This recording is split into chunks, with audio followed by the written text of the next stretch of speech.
So this is Jay Burke here with SoloVibesMusic, and I'm talking to the lovely and talented Chante Moore. Hi.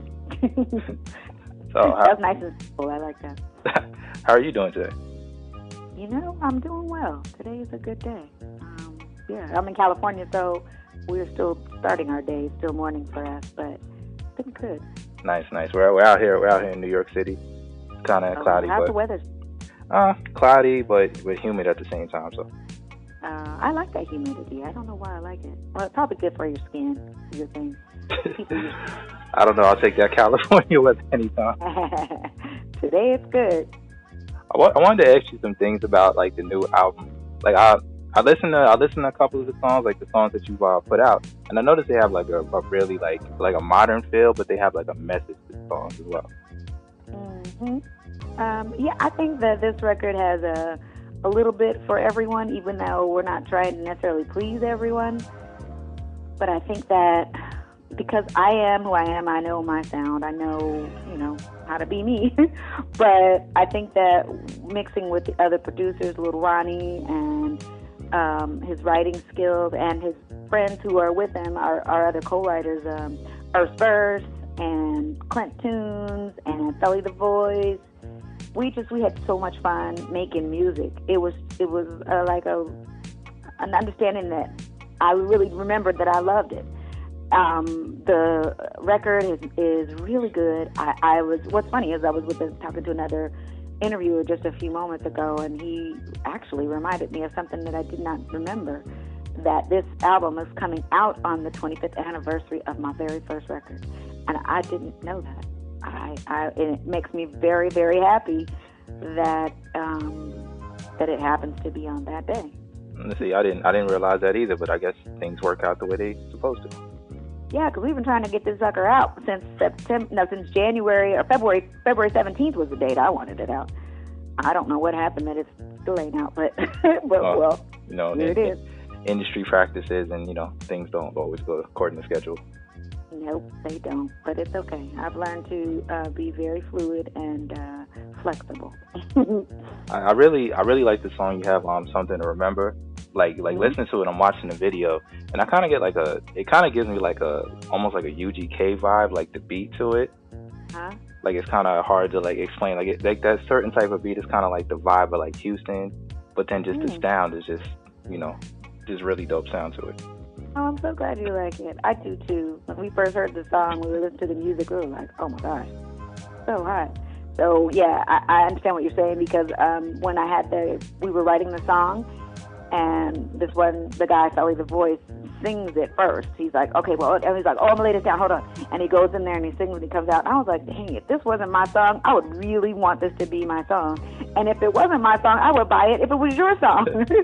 It was just, I love it. So I understand what it's like to step back and actually listen like a listener instead of just being my song. So I love that. Yeah, it just gives off that vibe of like you first hear it, and I'm like, yeah, this is the one. This is it. Oh, good. Thank you. I love that. And I really wanted to ask you about the title of the album, because I love the title of the album, the Rise of the Phoenix, and I especially love it because I don't think a lot of people use the word Phoenix. So I was just curious why that title, and if it has a personal meaning to you. Oh yes, absolutely. I've been through a lot, and the mythology of the Phoenix is that things that happen, I take it as like negative and positive things, but that all things work together for our good. So it seems like all of those things are ashes, or they burned up and used for fuel. And I think fire represents a refining process, and then the rebirth happens. It's something that you have to choose. It's something that you have to walk in, and somehow this bird decides that it's going to, or is created to possibly burn up and then be reborn. And it doesn't become something else, but it just becomes better, refined, more sure, more beautiful. I believe that's the process that I am in, is that this re-emergence of who I am. And that's on the music side, that's on the personal side, that's on just the spiritual side. All of it is in a lot of transition and growth. And that was why I chose it. It just feels like it's a renewing and a transformation that's happening. And to follow up on that, I always hear a lot of people talk about, I guess, like the state of music in general, and they talk about hip hop and kind of how it has substance and how like now it's just kind of, I guess, like microwave. But I feel Yeah. like R&B, like a lot of it, like a lot of people, I feel like they're trying to put more into it. Like there's a lot of people that sing, there's a lot of people that sing and rap. Like, what do hmm you feel about the changes R&B has gone through since you first started out in the business?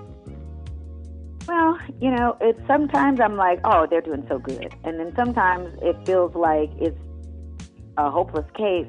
But right now, I do feel like it is a time where R&B is coming back to us, because it was a time, and not to say that it's not R&B if somebody white sings it, but we had that market, that was us.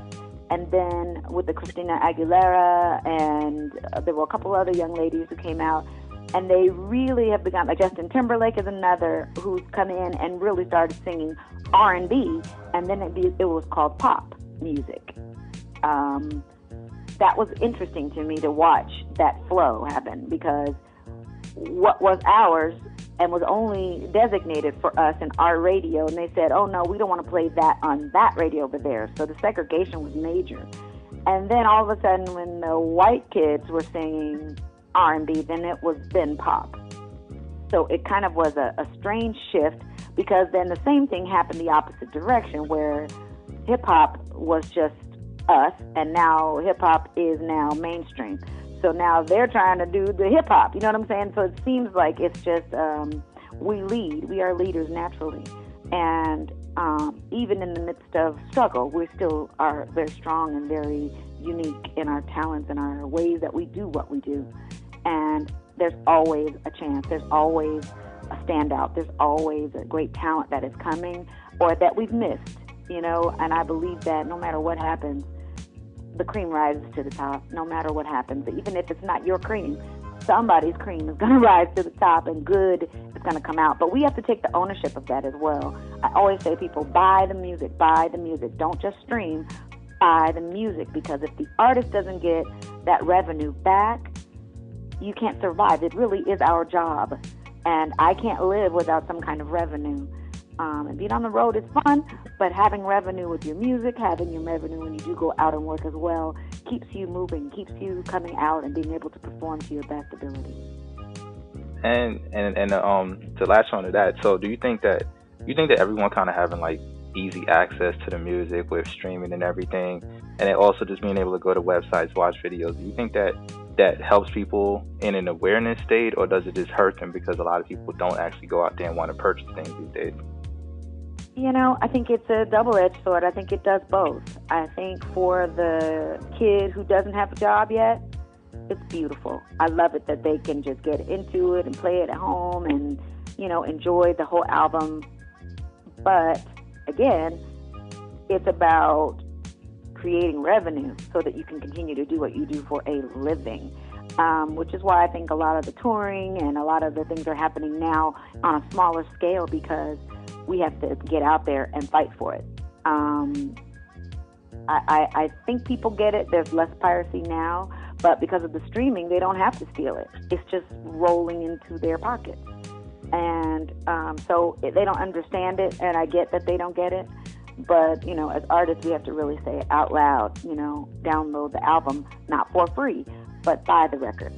Buy it and download it. But, I understand listening to your favorite station on Pandora or, on the other channels that come up. I get it. I really get the streaming, but it can hurt us sometimes in the long run.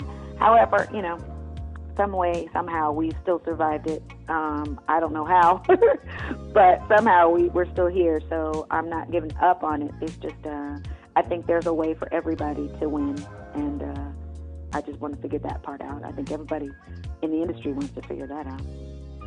So since your album was originally supposed to come out back in January, and it's coming out this month, but you also have a Christmas album coming out in December, right? I do. I'm so excited. It's called Christmas Back to You. So I was wondering. I have four remakes and 7 originals on the album, and I'm super proud of it. It's my favorite time of year anyway. But now I get to play my own music during Christmas. I'm so excited. It's going to be so nice. So I was wondering, since you didn't originally plan on them both coming out so close together, are you gonna like Didn't. promote the album and then kind of like move on to the Christmas, or or just kind of do like double promotion, like maybe tour the records together? Like, what's your strategy for handling both projects? Well, the first thing is that the Rise of the Phoenix is coming November the 29th. And then what's wonderful, though, is that the charts and the radio kind of freeze in December time. So if you're not on the playlist, you're not going to get on it because they just stop doing it unless it's Christmas songs. So during that time, my record, it will still be on the charts. So they'll play that, but then they'll have some other options to remember that Chante Moore is still here. And so they'll be able to play those songs during that time. And what I love about the Christmas album is that they're love songs. It's not just Christmas songs. It's Chante Moore kind of Christmas songs, you know? It's not just floaty. There's fun stuff. There's up-tempo. There's slow. There's mid. There's songs that, you know, would make you feel like you want to make love. There's songs where you want to dance and run around the kitchen, you know what I'm saying? So there's a little bit of everything in it. And I absolutely will be singing the Christmas songs during my live shows because they're love songs. That definitely sounds great because, you know, when I've heard Christmas albums before, I feel like it's always Christmas themed. I don't feel like people put out Christmas records but then kind of add their own flavor. I feel like they all follow like a similar formula. So I'm glad that you explained it in the way you did and said that it has like variety of things in your brand of, Christmas album. Yeah. Without being weird, because sometimes people try to make stuff their own so much that it's weird. You know what I mean? Yeah. But you're going, okay, you don't have to rap to this song, or you know what I mean? It kind of gets I don't even know how to explain it, but it just sometimes you have to let songs be what they originally are made for, and then create songs that flow in your style. So I don't know. It's funny. I listened to a lot of Christmas songs during the time before I started writing my album, and I realized that it's such a process of balance, of putting yourself in, and then appreciating what was there. It's an interesting thing. It's an interesting process. So anyway, I think you'll enjoy it. I really do. I think I do. If it sounds anything like the stuff I've heard from Rise of the Phoenix, then definitely. It is going to sound something like that. But one thing I guess like the last thing I wanted to ask is so are you like going on tour to promote this album? I mean, because you said you were out in California, so I'm just wondering, are people in other places going to get to see you when this album comes out? Yeah, I intend to be out. I can't tell you when it is because I'll be lying if I said I did know. But they'll be on chantemore.com will be the calendar, and we will post it up as soon as possible. The dates are being confirmed literally today, and we're trying to get those up as soon as possible. We don't want to say we're going to be somewhere and somebody look for it and can't find it. So we're definitely going to be out promoting. I'm going to Africa next week, but when I come back, it's all about the Rise of the Phoenix here in America. Wow, Africa, that's definitely a place I'd like to go to myself. So good, it's beautiful, especially Johannesburg. I love it. Yeah, so I don't want to hold you up too much because I figure you said you had just came from an interview and you have other interviews to do. I do. But it was very nice talking to you. You have a very sweet voice. I like the way you talk. Thank you. It was very nice talking to you too.